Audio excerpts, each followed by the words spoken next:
Number one, you said the main reason. I'm married for 16 years now. It's going to be 17 with Teresa.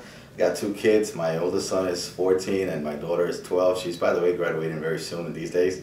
That's why I'm doing it, because of my family. I've been here in Florida for 9 years now, and I've seen what's been happening. I've seen what's happening with the education system. I've seen what's happening with the economy. I've seen what's happening all around our county and cities, and I figured out it was time to get somebody in that really cared for our people. I've been in South Florida since 2004 working with the communities, and I've been able to hear their cry. And in these events, I've been able to see what's needed out there, and it kind of pushed me out to do what I'm doing today. Now, right now your profession is, you have a business background, but your profession is a radio jockey. You work for, you have a radio show down in Miami, popular Hispanic radio show. Yes, I do. I've been on the radio. I started radio when I was 12 years old. It was a hobby. I enjoyed it. I went to college, and then I went to the Army. I got married. At that time, it wasn't good enough money in the radio, so I had to, get into business. I started working as a supervisor, actually a dispatcher for waste management. I went up the ranks up to senior ops manager throughout my 10 years with the company. I resigned because I wanted to come to Florida to open my own business, which I did. Opened a trucking company, had it for a few years, and I started seeing the movement of the economy way prior to the rest of the world, because I was moving loads, so I saw the decrease in loads. And at that time, we decided to close down the business because I was already in other ventures like radio. We sold out our equipment and went into full-time radio, and I've been doing a radio show since. And that's what you currently do now? That's what I do right now, yes. Okay. Now, you are pretty much running on the Hispanic vote. Obviously, you're Puerto Rican descent. You're saying that, hey, you're going after that strategic vote. There's more Hispanics. I haven't seen the numbers lately, but there's more Hispanics in the new district, District 22. Yeah, District 23. 23. I'm not entirely running on the Hispanic vote. I am being conscientious of the Hispanic vote. Our new lines that have just been drawn shows that we have a 38% Hispanic population in this district. And it's no secret, if we want to win the elections anywhere in the United States, we must have the Hispanic vote included. If we don't get them involved, if we don't get them to vote for our party lines, we're going to lose. And it's going to be the same here in District 23. Unless we are able to attract the Hispanic vote into these elections, Debbie Wasserman Schultz will sit down again for another 2 years. So how do you propose we do that? How do we reach out to those Hispanics? How does the message resonate? What message resonates with them? Well, that we care about their values. Families, the Hispanic families are very positive and very enforced into their values. And to have a candidate that recognizes that understands who they are, their needs, that's going to count a lot for them. There was a study made by a professor of UM inside our district, actually Broward County, and the results of this research said that the Hispanic voters will vote for the right Hispanic candidate, and I believe I'm the right Hispanic candidate.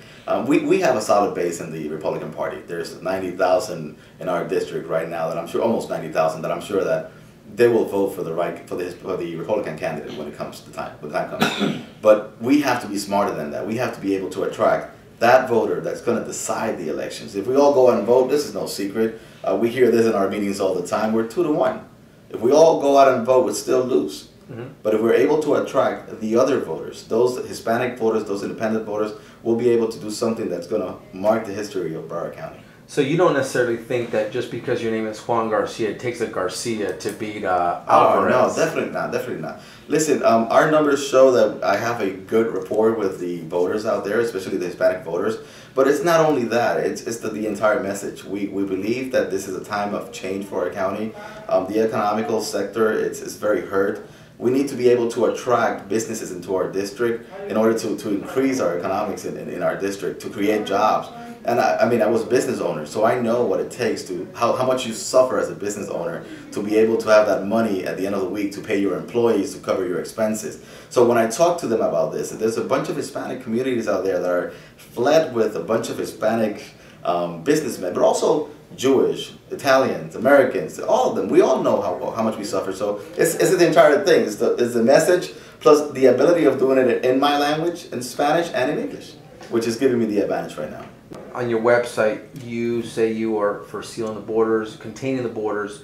As far as the people who are already here, the undocumented aliens or immigrants who are already here, what do you suggest we do with them? I mean, obviously we can't send them all back, if you would. A lot of people are proponents of that. What do you suggest could be done, or what should be done? I love that question, man. We have to be smart about it. See, you said the right thing. We can't send them all back home. We are now, the word is codependent. We need them here. They do some job, they perform some duties. Some of them are businessmen, they're creating revenue for our communities. So what I suggest is to create some type of penalties and delays on the program in which we could take advantage of it. For example, if we create a process in which we get their information in our systems, we know who they are, where they're at, and we could evaluate each candidate upon their records. If you're a criminal, bye-bye. You got to go back home. There's no questions asked. But if you're a good man, I mean, I know you violated the law. You came in here illegally for whichever reason. But if you've proven yourself here, you've paid taxes, you're creating an economy here, let's give you a penalty system. Let's put you into a list. Let's put you into a place in which I could give you a job permit. You could work here, you could pay dues, you could pay fines, and then you'll pay. Listen, I have friends that come from Cuba. They're special treatment. And because of special situations, they had to wait 10 years instead of 5 to be able to get some paperwork. And in that time, they paid taxes, which benefit the government. They paid all their dues, they paid their fines, and we're smart about it. See, let's talk about the young kids. And this is one of the things that it's perhaps one of the hottest topics out there. We pay for the education. They came on the back of the parents, they crossed the Rio Grande, they came in a boat, however they did it, but we paid for their education. We did. So now they're 12th grade, they're excellent students. What do we do with these kids? We send them back to their city, to their homes, to their countries, which is not theirs anymore. They don't know how to live there in Colombia or Venezuela or Argentina, whichever it is. So what do we do with them? Let's create a system in which we could get paid back for what we did, and at the same time provide for them a route for them to become whatever the decision is made at the end of the day. But let's give them a route. But don't you think that could open the door up for the dreaded amnesty? Giving them a pathway, like you said earlier, the pathway to become citizens. Of people. Obviously, we agree we can't ship them all back. Yeah. But the fact that the ones that are here, give them set up a penalty system, would that be considered a see, this is the thing. The way I see it is that it gives us hands-on. Because right now we don't know where they're at or who they are. We have no clue. We have a guesstimated number of 11.4 million people here in the United States. But who are they and where they at? We have no clue. So doing this, you'll have a great tool to know who they are and where they're at, and a reporting system and a tracking system. So if in the case of to be needed, now we know where to pick them up, what to do. But we don't have that right now. It gives us a startup to create the right tools. Of course, this is all codependent of the fact of we're being able to close the borders.